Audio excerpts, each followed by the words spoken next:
This is a CBSLA.com weather update. Hey there, happy Friday. I'm meteorologist Craig Herrera. The heat has turned up and it looks like it's going to stay that way all through the weekend. Downtown LA on average for this time of year is right about 74 and the record is 93.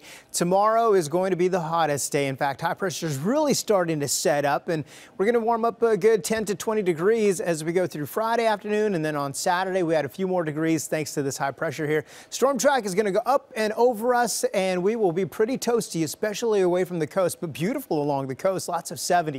Travel-wise tomorrow, perhaps you're heading out on a Saturday. A couple of scattered showers for Colorado's Front Range moving through the eastern plains. And then you've got some more scattered showers for the East Coast and right across the southeast tomorrow afternoon. 81 for high in Atlanta, 82 in Dallas, getting a little bit of a break in Texas. We're back up into the 80s closer to LAX as well as we go through the day tomorrow.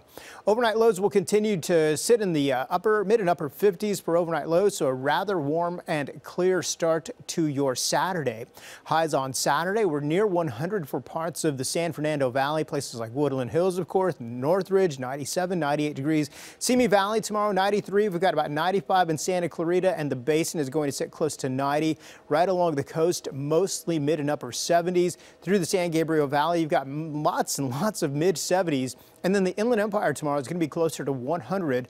We could see a couple of spots touch 100 tomorrow across the Inland Empire. Palm Springs about 105. The next 7 days, yeah, pretty toasty, lots of sunshine, warmer conditions. We will have the marine layer late Sunday into Monday, Tuesday, Wednesday, but it will burn off quickly. We will still manage mid-70s along the coast. Hovering close to 90 for the good part of the weekend and into the start of next week for the Basin and mid-90s for the valleys. Inland Empire again close to 100 degrees on Saturday, just a little bit cooler on Sunday, but still lots of 90s in the forecast right through next week. Mountain communities, 70s, sunshine in the forecast. Looks like it will be dry for several days to come and remaining well above average. Have a great Friday and a great weekend.